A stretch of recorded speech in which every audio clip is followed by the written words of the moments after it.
Bismillahirrahmanirrahim. Assalamualaikum warahmatullahi wabarakatuh. Sahabat Islam yang berbahagia, semoga Allah Subhanahu wa taala selalu memberkahi dan melindungi kita semua dari segala mara bahaya dan malapetaka. Amin amin ya rabbal alamin. Ia adalah sosok yang sangat keji dan berbahaya bagi segenap umat manusia. Siapapun yang mendengar disebut namanya dianjurkan untuk memohon laknat Allah kepadanya. Siapakah dia? Ya, dia adalah Al-Masih Ad-Dajjal. Mendengar namanya saja pasti sudah tidak asing lagi di telinga kita. Lantas, bagaimanakah kisah selanjutnya? Namun, sebelum lanjut menyaksikan video ini, jangan lupa untuk klik subscribe, like, dan tombol notifikasi untuk mendukung channel ini agar dapat selalu menyebarkan syiar kebaikan.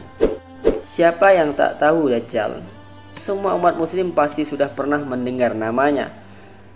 Mengenal nama sosok manusia ini dengan ciri-ciri fisik dan sifat-sifatnya secara rinci ternyata sudah tergambarkan pada zaman Rasulullah SAW. Dahulu ada sekelompok orang yang sudah melihat secara langsung wajah Dajjal laknatullah. Dikala itu terjadi ombak yang amat besar, tiba-tiba menggulung dengan dahsyatnya. Langit terlihat amat suram dan awan mendung menutupinya. Angin bertiup-tiup sangat kencang, sehingga para pelaut kewalahan menangani lahir kapal mereka. Jikalaupun mereka selamat, maka itu takdir Tuhan.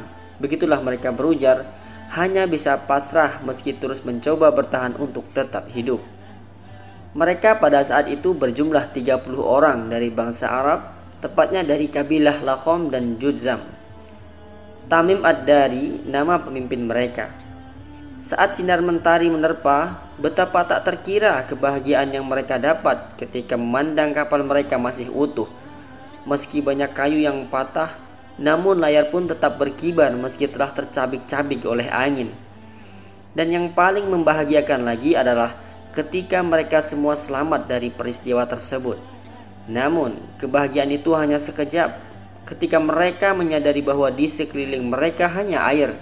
Sejauh mata memandang, hanya itu yang dapat mereka lihat.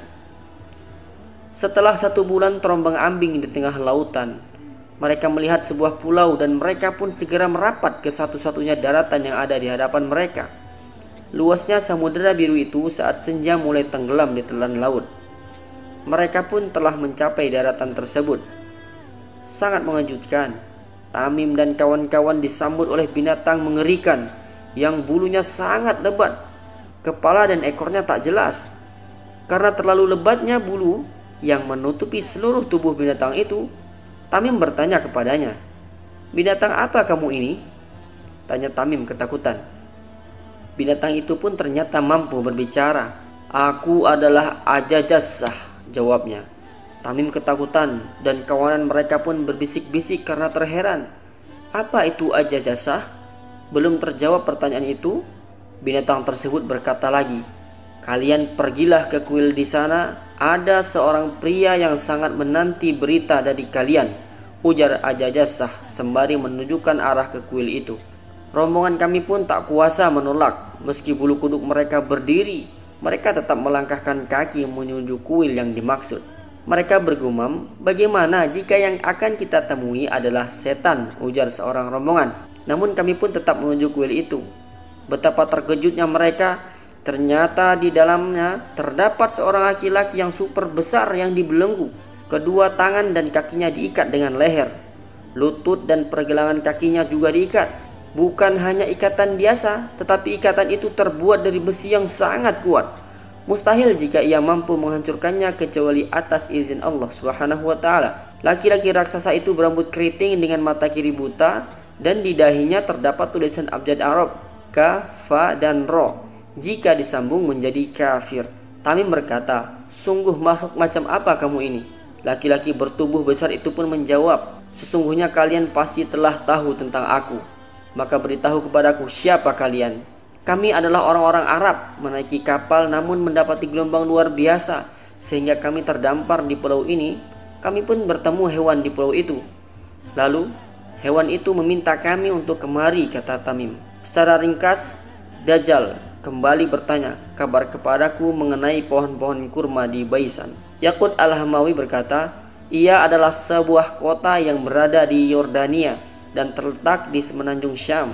Ada yang berkata bahwa ia adalah lidahnya bumi yang terletak antara Hauran dan Palestina. Tamim dan rombongan pun bertanya dan tak mengerti, untuk apa kau bertanya tentang pohon kurma di sana? Pria terbelenggu itu menjawab tentang pohon kurma. Apakah masih berbuah? Kami berkata, mengenai apanya? Ia berkata, mengenai pohonnya, apakah masih berbuah? Kami berkata, ya, masih berbuah dan kami memperoleh panen yang sangat memuaskan. Ia berkata, sesungguhnya hampir-hampir ia tidak berbuah lagi. Ia kembali bertanya, kabarkan kepadaku tentang danau Tobariyah. Kami berkata, mengenai apanya? Dajjal menjawab, apakah danau itu masih berair? Tamim dan kawan-kawan menjawab, ya, danau itu memiliki banyak air. Dajjal menjawab tentang masa depan danau itu dengan mengatakan, sungguh sebentar lagi danau itu akan kering. Lalu Dajjal pun bertanya, kabarkanlah kepadaku tentang mata air di Sugar. Tamim dan rombongan bertanya-tanya, tentang apa kamu bertanya mata air Sugar? Dajjal membalas, apakah mata air itu masih mengalirkan air? Dan apakah penduduknya masih bertani? Apakah masyarakatnya memanfaatkan air itu? Rombongan Tamim pun menjawab, iya, mata air itu sangat deras dan penduduknya bertani dengan air itu.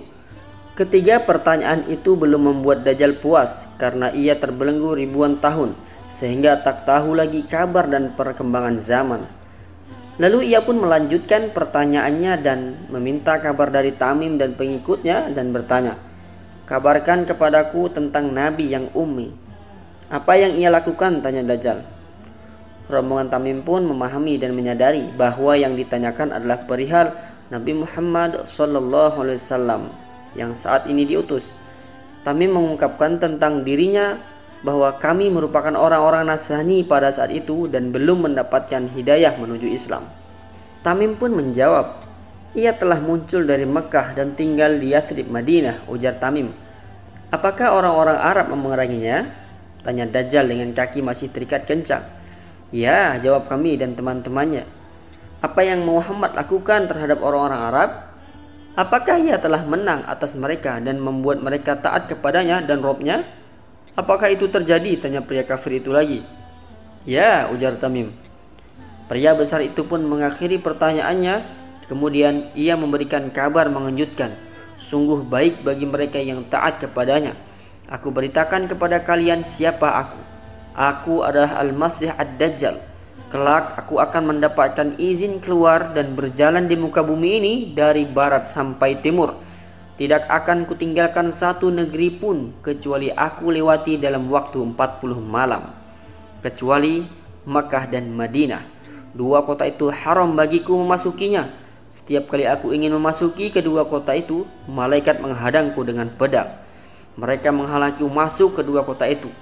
Sungguh, di setiap celah dua kota tersebut ada para malaikat yang menjaganya, ucap Dajjal.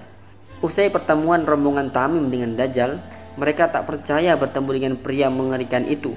Apalagi telah banyak berita dari Rasulullah SAW yang mengabarkan bahwa salah satu tanda dari kiamat nanti adalah munculnya Dajjal.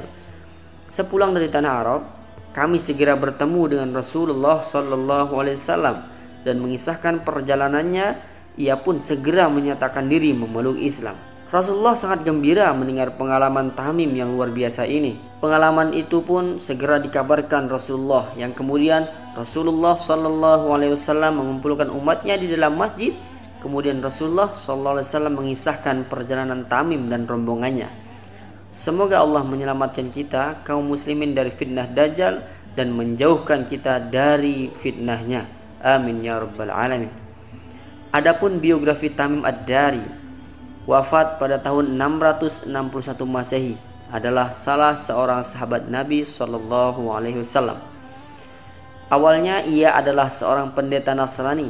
Ia tinggal di selatan Palestina dan daerah tersebut dikuasai oleh Bani Ad-Dar, persekutuan suku Bani Lakim. Pertemuan pertama dengan Rasulullah SAW adalah pada tahun 628 Masehi, ketika ia memimpin 10 delegasi dari para anggota Bani Al-Dar. Sebelumnya Rasulullah SAW memberikan sebagian pendapatan tanah yang telah ditaklukkan oleh pihak Muslim di pertempuran Khaybar kepada Bani Al-Dar. Al-Dari bertemu dengan Rasulullah SAW untuk menerima pendapatan, dan setelah bertemu dengannya, Al-Dari kemudian memeluk Islam dan tinggal di Madinah. Setelah ia memeluk Islam, Al-Dari menjadi penasihat Rasulullah SAW, khususnya pada ibadah umum.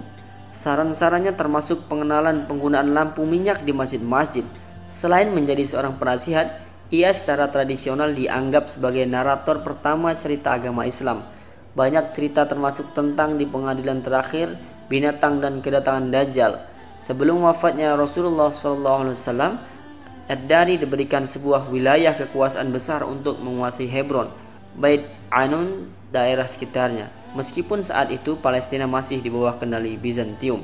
Pada tahun 655 Masehi, Al-Dari meninggalkan Madinah untuk tinggal di Palestina, di mana ia berasal. Kemudian ia meninggal dunia pada 661 Masehi. Menurut tradisi, ia dimakamkan di kota Bait Jibrin, sekitar Hebron, yang telah dihancurkan oleh Israel pada tahun 1948. Semoga kisah di atas dapat membawa manfaat dan pelajaran bagi kita semua untuk senantiasa berdoa kepada Allah Subhanahu wa taala agar kita diselamatkan dari fitnah dan kekejaman Dajjal kelak di akhir zaman, agar setiap detik yang kita lalui merupakan usaha untuk mendekatkan diri kepada Allah Subhanahu wa taala. Mudah-mudahan Allah Subhanahu wa taala selalu menjaga kita, keluarga kita, dan menerima segala amal baik kita, serta memasukkan kita semua ke dalam surganya Allah Subhanahu wa taala. Amin ya rabbal alamin. Wallahu taala alam bisawab. Wassalamualaikum warahmatullahi wabarakatuh.